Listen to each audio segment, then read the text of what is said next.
है मसीह का प्यारा वचन, ये है वचन प्यारा। परमेश्वर के धन्य नाम की महिमा हो। प्रभात मनन के सत्र 2499 में आप सभी का बड़े प्रेम के साथ स्वागत करता हूं। आइए आज के मनन के लिए हम पढ़ते हैं पतरस की दूसरी पत्री 3 अध्याय उसकी 8वीं पद। हे प्रियो, यह बात तुमसे छिपी ना रहे कि प्रभु के यहाँ एक दिन 1000 वर्ष के बराबर है और 1000 वर्ष एक दिन के बराबर है। जैसे बाइबल के अनेकों अन्य पद है, वैसे ही काफी गलत समझी जाने वाली एक दूसरी पद है जो हम प्रारंभ में पढ़े। कई लोग इस पद से कई प्रकार सिद्धांत भी तैयार करने का व्यर्थ कोशिश की हुई है। पतरस कहता है प्रभु के यहाँ एक दिन 1000 वर्ष के बराबर है और 1000 वर्ष एक दिन के बराबर है। कई गलत शिक्षक इस हिसाब को लेकर यहाँ तक यीशु मसीह के मध्याकाशीय आगमन की तारीख भी बोलने का हिम्मत दिखाए। कुछ लोगों ने कहा 2000 में यीशु मसीह आने वाले, क्योंकि पतरस का इस हिसाब के अनुसार यीशु मसीह के प्रथम आगमन के बाद 2000 में परमेश्वर के लिए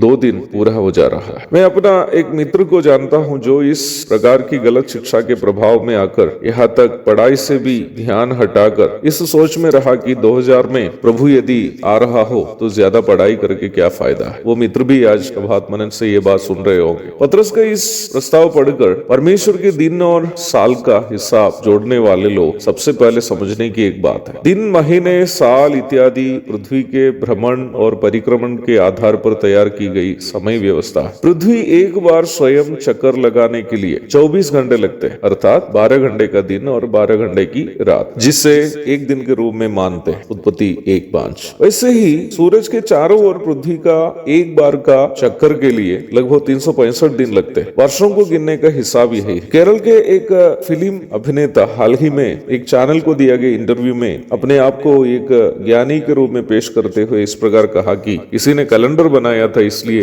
दिन, महीने और वर्ष गिनने लगे। यदि कैलेंडर नहीं होता तो दिन, महीने और वर्ष होते ही नहीं। उसका उम्र जब इंटरव्यूअर पूछा तो वो यह ज्ञान सुना रहा। इन बेवकूफों को अपना आदर्श मानने वाले वर्तमान काल के नौजवानों का क्या हाल होगा मुझे नहीं पता। परमेश्वर का वचन यह बात स्पष्ट करता है कि परमेश्वर ने सूरज, चांद इत्यादि को भी इसलिए बनाया ताकि वे पृथ्वी पर प्रकाश देने के साथ साथ पृथ्वी पर चिन्हों, नियत समयों, दिनों और वर्षों के कारण हो। उत्पत्ति 1:14। लेकिन बाइबल अध्ययन करने वाले लोग अनिवार्य रूप में समझने की एक अन्य बात, काल, समय, दिन, महीने, वर्ष इत्यादि केवल इस धरती पर ही के लिए परमेश्वर के द्वारा निर्धारित है। अनंतता में समय सीमा नहीं होगी। बाइबल इस बात को स्पष्ट करती है कि मनुष्य के वर्तमान कालीन सांसारिक जीवन के पश्चात वह जिस जीवन या मृत्यु में प्रवेश करता है, दोनों अनंतकालीन है। मत्ती 25:46 में हम मनुष्य के 2 प्रकार की अनंतता के बारे में पढ़ते हैं, और ये अनंत दंड भोगेंगे परंतु धर्मी अनंत जीवन में प्रवेश करेंगे। वर्तमान धरती के बाद पापी मनुष्य को मिलने वाले दंड भी अनंतकालीन होगा और धर्मी को मिलने वाला स्वर्गीय जीवन भी अनंतकालीन होगा। अनंत शब्द का अर्थ है जिसका अंत ना हो, that which has no end, अर्थात अनंतता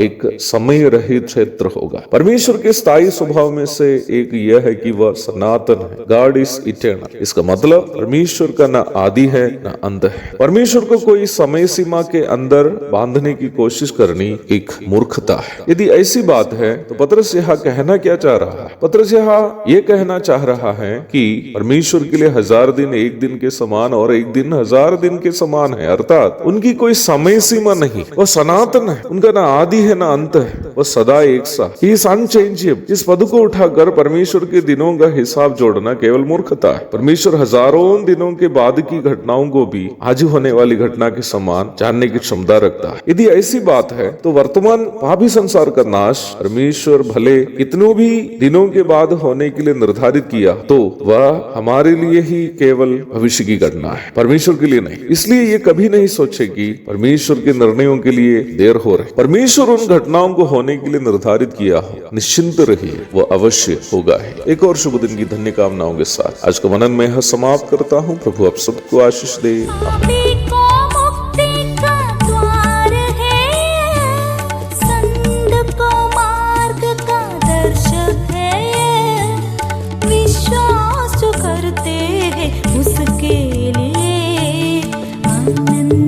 जीवन का साधन है ये है वचन, प्यारा वचन, यीशु मसीह का प्यारा वचन, ये है वचन।